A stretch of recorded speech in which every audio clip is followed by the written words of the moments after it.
इयत्ता 10वीच्या मुली नटून थटून आलेले. त्या ठिकाणी नटून थटून येण्याचं कारण तो एक त्यांचा उत्सव आहे. मुलंसुद्धा नटलेले थटलेले. पण मला आवर्जून सांगायचं आहे मुलींच्या बाबतीत आणि मुलांच्या बाबतीत. बाळांनो, अशीच एक मुलगी लग्न झालं, सासरी गेली आणि सासरी गेल्यानंतर एक कार्यक्रम होता. सासू आणि सून दोघीही गेल्या. चालल्याबरोबर त्या ठिकाणी ही सून इतकी आदर्श आणि नम्र. लगेच गेल्यानंतर सासू बसायला लागली म्हटलं, मांडपात गेलेले सासू बसायला लागली म्हटलं की लगेच चटई टाकायची. ती छोटी चटई बसायची, सासू तिथं बसायची. आया बाया म्हणायच्या, काय पोरगे, काय चांगली सून करून आणल्या. प्रत्येक वेळी बसायला लागली की त्या ठिकाणी त्याच्या पद्धतीनं ती चटई ठेवायची. असं म्हणत असताना ती पोरगी वैतागली आणि म्हणाली, कशाचा डोंबलाचा आदर्श आणि कशाचा काय. माझी साडी हिनं नेसल्या आणि हे घाण होऊ नये म्हणून ही साडी वाचवण्यासाठी.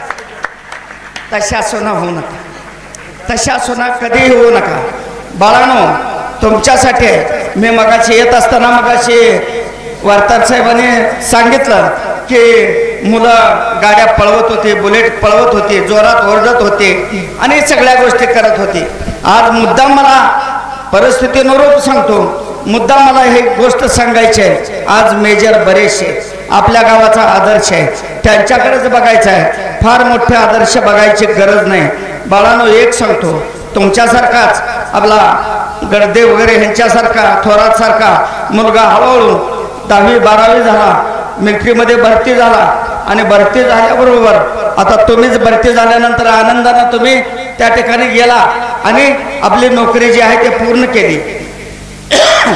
पण या आधुनिक पोरग सकते सर काय म्हणतंय की मी भरती झालोय पण मला भरती जायचं नाही. त्या पोराला प्रश्न विचारला, अरे या ठिकाणी एवढी माणसं एवढी पोरं भरती झाले, आनंदानं चाललेले आहेत आणि तू मात्र नको म्हणतोयस, तू मात्र भरतीत झालोय परंतु मला जायचं नाही.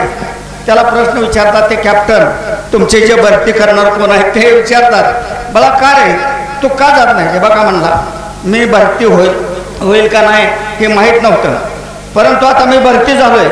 2 प्रश्न निर्माण होतील. कोणते? एक तर आता गेल्यानंतर युद्ध होईल, नाहीतर युद्ध होणार नाही. युद्ध झालं नाही तर काय प्रश्न नाही, पण युद्ध झाल्यानंतर 2 प्रश्न निर्माण होतील. कोणते? एक तर मी जगेन नाहीतर मरेन. जगलो तर काय प्रश्न नाही, पण मेलो तर 2 प्रश्न निर्माण होतील. कोणते? एक तर मला जाळतील नाहीतर एक तर मला पुरतील.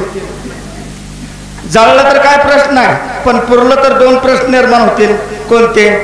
त्या ठिकाणी एक तर लिंबाचं झाड उगवेल नाहीतर आंब्याचं झाड उगवेल.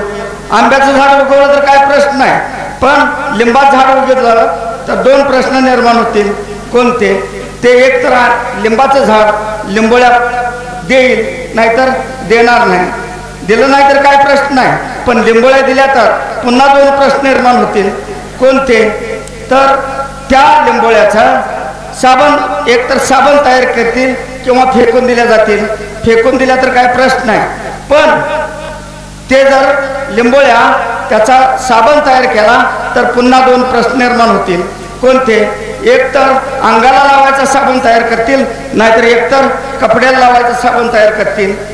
कपड्याला लावायचं साबण तयार केला तर काय प्रश्न नाही, पण अंगाला लावायचा साबण तयार केला तर पुन्हा 2 प्रश्न निर्माण होतील. कोणते? तर एक तर स्त्री वापरेल नाहीतर एक तर पुरुष वापरेल. पुरुषानं वापरला तर काय प्रश्न नाही, पण स्त्रीनं वापरला तर पुन्हा 2 प्रश्न निर्माण होतील. कोणते? एक गोऱ्या रंगाची स्त्री तर वापरेल नाहीतर एक तर काळ्या रंगाची तर स्त्री वापरेल. काळ्या रंगाच्या स्त्रीनं वापरलं तर काय प्रश्न नाही, पण गोऱ्या रंगाच्या स्त्रीनं वापरलं तर पोरगा हळूच बोलायला लागले तर त्या ठिकाणी ते कॅप्टन म्हणाले, काय होईल? तिनं वापरायला लागली तर मला लाज वाटेल. बाळांनो, हा जर आदर्श असेल, आपण म्हणतो खांडेकर सरांनी फार उत्तम सांगितलं की ध्येय आपल्या डोळ्यासमोर ठेवा. स्वामी विवेकानंदांनी सांगितलंय, arise awake and stop not until the goal is reached. उठा, कामाला लागा. जोपर्यंत तुम्ही तुमचं ध्येय गाठत नाही तोपर्यंत तुम्ही थांबू नका. हे जीवन प्रवाशा, रवींद्रनाथ टागोर सांगून जातात, हे जीवन प्रवाशा, तू पाऊल वाट चालायला लागलायस. वाट चालत चालत असताना ऊन पडलेला असेल त्यावेळी अंतर्यामी छत्री घे, पुढं पुढं चालत राहा. पुढं पुढं गेल्यानंतर ठेचाळशील, रक्तबंबाळ होशील, अंतर्मनाची मलमपट्टी लाव, पुढं पुढं चालत राहा.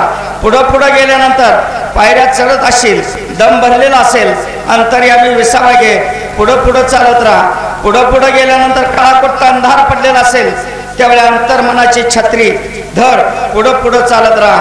काळाकुट्ट अंधार पडल्यानंतर अंतर्यामी दिवा लाव, एक दिवस तू शिखर गाठलेला असेल. म्हणजेच अराय जावे can stop not until the goal is reach. म्हणजे ते ध्येय गाठा. मात्र मगाशी एका मुलीच्या कोणाच्या तरी तोंडून शब्द आला की शिक्षकांना सरांना तुम्ही नावं ठेवू नका वगैरे. त्या शब्दाखाली अंडरलाईन देऊन मी बोलतोय.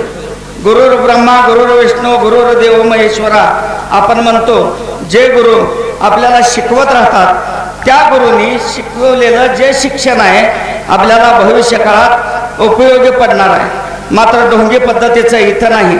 जे अध्यक्ष आहेत ते कन्फर्म आहेत, विचाराशी ठाम आहेत. शिक्षणाचा काय नाही, आमच्या 8-9 डिग्री असले तरी आकाराम दादा तुमच्या पुढे त्या फिक्या आहेत. त्याचं कारण असं, तुमच्याकडे ते बौद्धिकता आहे, तुमच्याकडं त्या ठिकाणी राजकीय म्हणत नाही, परंतु मला काहीतरी इथं करायचं आहे, इथं काहीतरी सोन्यासारखे पोरं निर्माण करायचे, अशा प्रकारचं एक ध्येय असणारं व्यक्तिमत्व आहे.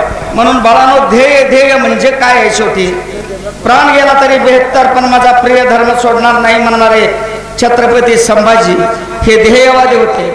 बचेंगे तो और भी लढेंगे म्हणणारा दत्ताजी हा ध्येयवादी होता. मुलगा मेला तरी चालेल पण राज्यकारभार व्यवस्थितरित्या सांभाळला गेला पाहिजे म्हणणाऱ्या राजमाता अहिल्यादेवी होळकर ह्या ध्येयवादी होत्या. रामाची ध्वजा होण्यापेक्षा मी काठी होईन म्हणणारा लक्ष्मण हा ध्येयवादी होता. पती वनवासात चाललेले आहेत, मी इथं थांबून काय करणार म्हणून चाललेली सीता ही ध्येयवादी होती. माझा भाऊ मोठा भाऊ चाललेला आहे आणि त्या ठिकाणी मी इथं बसून राहू का म्हणणारा भरत हा सुद्धा ध्येयवादी होता. आणि म्हणून सांगतो, शिवबा आपल्याला तो किल्ला जिंकायचा आहे, कोंडाणा मनामध्ये चलतोय म्हणणाऱ्या जिजाऊ ह्या ध्येयवादी होत्या.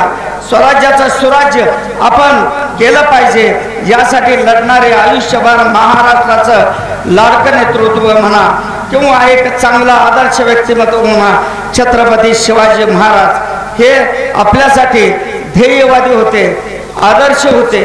आणि म्हणून याच्या काही सगळ्या गोष्टी आहेत. या ठिकाणी माझी शाळा उत्तम चालली पाहिजे, माझं प्रशासन हे उत्तम चाललं पाहिजे आणि त्याचबरोबर जन्म एकदाच आहे आणि तो आपण चांगल्या पद्धतीनं 4 माणसामध्ये आपण घालवायचा आहे आणि त्याचबरोबर मरावे परी कीर्तिरूपे उरावे या दृष्टिकोनातून वावरणारे या ठिकाणी आकारामदादा मासाळ हे सुद्धा एक ध्येयवादी आहेत, एक आदर्श आहेत असं म्हटलं तर होऊ शकणार नाही.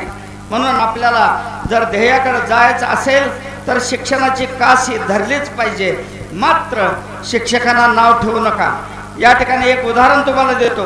असंच शेख सर उन्हाळ्यामध्ये इन्स्पेक्शन आणि त्या ठिकाणी इन्स्पेक्शन हे चालू असताना माझ्यासारखा एक शिक्षक त्या ठिकाणी सीताहरण हा धडा शिकवत होता. त्या ठिकाणी शिक्षणाधिकारी आले होते. शिक्षणाधिकाऱ्यांनी ते वर्गामध्ये आले. वर्गामध्ये आल्यानंतर त्यांनी ते सगळं शिकवत असलेलं वगैरे पाठ वगैरे सगळं पाहिलं.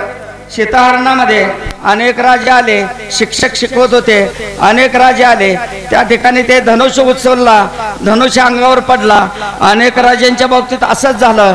मात्र रामाला आणि रामानं ते धनुष्यबाण पंचा ओढला आणि काढ काढ काढ काढ मोडून टाकलं. शिक्षकाने धडा शिकवून झाला. शिक्षणाधिकाऱ्यांनी सहज प्रश्न विचारावा म्हणून सहज विचारला की बाळानो, आता आपल्या सरांनी एक धडा शिकवलेला आहे सीताहरण आणि त्यामध्ये धनुष्यबाण कोणी मोडलं सांगा बघू. तर एका मुलाला उठवलं आणि ते म्हणालं, आई शपथ मी नाही मोडलं, कोणी मोडलंय मला काय माहित नाही. तोपर्यंत ते सर म्हणतायत की ह्याच कार्ट्यानं मोडला असेल, कारण ही कार्ट जरा आगाव आहे असं म्हटल्यानंतर शिक्षणाधिकारी त्या ठिकाणी त्या शिक्षकाकडे बघायला लागले. ते ऑफिसमध्ये गेले. ऑफिसमध्ये गेल्यानंतर त्या ठिकाणी मुख्याध्यापकांना सांगितलं की मुख्याध्यापक साहेब आपले नाहीत हा तसे, पण शिक्षणाची अवस्था कशी झाली हे मला सांगायचं आहे. मग त्या मुख्याध्यापकाकडे गेल्यानंतर असा असा सीताहरण धडा शिकवत होते. शिक्षक सांगत होते.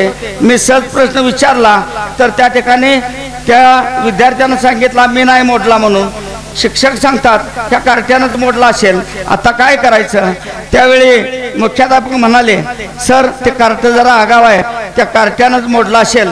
शिक्षक तसेच चांगले आहेत. मग या शिक्षणाधिकाऱ्यांनी डोक्याला हात लावला, आपल्या ऑफिसमध्ये गेले आणि ऑफिसमध्ये गेल्यानंतर त्यांनी शिक्षणाधिकाऱ्याला पत्र पाठवलं की अशा अशा शाळेमध्ये अशा अशा पद्धतीने भेट दिली, हा धडा शिकवत होते, शिक्षणाची पातळी एवढी खाली आलेली आहे, याला काय करावं, या शाळेची ग्रँट बंद का करू नये, अशा पद्धतीचं पत्र पाठवलं. लगेच त्या ठिकाणी शिक्षण मंत्र्यांनी पाहिलं, पीएकडे दिलं आणि सांगितलं असं असं झालेलं आहे. मग त्यानंतर पीएने असं सांगितलं त्यांना शिक्षण मंत्र्यांना. लगेच शिक्षण मंत्र्यांनी सांगितलं की एक पत्र लिहा त्यांना शिक्षणाधिकाऱ्यांना, काय कुणी मोडला असेल, मोडला असलं तर एखादा चांगला सुतार बोलवा आणि त्या सुताराकडनं धनुष्यबाण दुरुस्त करा म्हणावं. एवढ्या किरकोळ कारणासाठी त्या ठिकाणी आपण ग्रँट बंद करू नये. यथा राजा तथा प्रजा. काय करायचं. शिक्षणाची अवस्था अशी झालेली असताना आज खेड्यातील बालक त्यांच्या भाषणं जी केलेली वर्तार साहेब सरपंच साहेब की जी भाषणं त्यांनी केली त्यांची गुणवत्ता लगेच आपल्याला समजते. इथं मुलं काहीतरी शिकतात, ज्ञान घेतात, ज्ञानाचे धडे घेत आहेत. अशी अवस्था शिक्षणाची होऊ नये. एखाद्या श्रीमंतानं रस्त्याने जावं, रस्त्याने जाता जाता त्या ठिकाणी एखादी ती स्त्री त्या गाडीतून उतरावी, उतरल्यानंतर त्याला रस्त्याच्या कडेला अगदी पांढरा शुभ्र ढेग दिसावा, त्या ठिकाणी तिनं उतरावं, त्या ढेगाजवळ जावं. त्याला हव्या असतात मोगऱ्याच्या कळ्या, पण ते काय नसतं, चुरमुरे असतात, ते तसंच सोडते, पुढं जाते. पूर्वेकडून पश्चिमेकडे एक म्हातारी येते. म्हातारीला रस्त्याच्या कडेला ढेग दिसतो. ढेग दिसल्यानं म्हातारी तिथं भुकेलेली असते. तिला वाटतं चुरमुरे खूप असतील, भरपूर खावेत, वट्यात भरावेत आणि मग आपण पुढं जावं. त्या ठिकाणी त्या ढेगात हात घालते तर त्या ढेगामध्ये तो ढेगा मोगऱ्याच्या कळेचा असतो. ज्याला पाहिजे त्याला ते मिळत नाही. अशी अवस्था. चणे आहेत पण दात नाहीत, दात आहेत पण चणे नाहीत, अशी शिक्षणाची अवस्था झाली आहे. हे का म्हणतो मी तुम्हाला, कारण तुम्हाला सगळं काही मिळतं, भाजी भाकरी सगळं मिळतंय. घरचे सांगतात पोरग शिकतंय, पुढं मोठा होईल, मोठा साहेब होईल, असं त्यांचं एक मत आहे. परंतु तुम्ही काय व्हायचं हे तुम्ही ठरवायचं. बाळांनो ध्येय कसं असतं, एक साधं उदाहरण दादा देतो. महात्मा गांधी हॉस्टेल आपल्याला माहित आहे, सांगलीमधलं मार्केट यार्डामध्ये, त्यामध्ये आम्ही शिकत होतो. मी MCOM ला होतो, आबा LLB ला होते. RR पाटील ऐकून नाव माहीत असेल तुम्हाला, दिवंगत झाले. तर आम्ही त्या खोलीमध्ये बसायचो, रात्रभर यमगर सर अभ्यास करायचो. करत असताना भूक लागल्यानंतर भाकरी काढायचो. शिळ्या पाक्या भाकरी असायच्या, त्या भाकरीवर चटणी असायची गावाकडून आणलेली, ती चटणी ठेवायची, त्याच्यावर ठसका लागू नये म्हणून पाणी ओतायचं आणि त्या भाकरी पचवायच्या. आणि कधी कधी खूप भूक लागली, काँग्रेस भवन आहे त्या कोपऱ्याला गाडा असायचा, तिथं भजीचा गाडा, त्यामध्ये तिघा चौघामध्ये एक भजी घ्यायचं, तेवढंच खायचं. गप्पा मात्र तत्वाच्या विचारायच्या असायच्या. काही वेळा पोटात एक तुकडं जे चावून खाल्लेलं आहे ते पाणी पिल्यानंतर कुटकुटायला सुरुवात व्हायची. बाळांनो ज्यावेळी अमेरिकेमध्ये रस्त्यावर नंगा नाच होता, त्यावेळी आपल्या देशामध्ये भगवी वस्त्र परिधान करून त्या ठिकाणी मंदिरापुढे बसलेले असायचे. श्रीकृष्णाची मूर्ती डोळ्यासमोर असायची, भगवद्गीता वाचली जायची. त्यावेळीची परिस्थिती होती. आता मात्र बदललं. अमेरिकेमध्ये आपल्या आरवड्याचा मनुष्य आहे, त्या ठिकाणी भगवद्गीतेचं पठण वाचन तिथं सुरू झालेलं आहे. अमेरिकेमध्ये अध्यात्म मोठ्या प्रमाणात आहे. मात्र माझ्या भारत देशामध्ये माझी मुलं आता सारं काही सोडलं, रस्त्यावर नंगानाच सुरू केलेला आहे. ते कुठंतरी बंद झालं पाहिजे. ही भारतीय संस्कृती टिकवण्यासाठी साने गुरुजींचा आपण आदर्श घेतला पाहिजे. आई मेली, त्या ठिकाणी गेले, तिथं माती घेतली, कपाळाला लावली आणि म्हणाले गड्यानो माझी आई गेली. श्यामची आई वाचला असेल बऱ्याच जणांनी, खूप सांगण्यासारखं आहे. आणि संत तुकाराम महाराजांचा एक अभंग म्हणतो, धन्य धन्य आजी दिन झाले संतांचे दर्शन, झाली पापा तापाट तुटी, दैन्य गेले उठा उठी, झाले समाधान पायी विसावले मन, तुका म्हणे संत येती घरा, तोच दिवाळी दसरा, तोच दिवाळी दसरा. धन्यवाद. जय हिंद, जय महाराष्ट्र.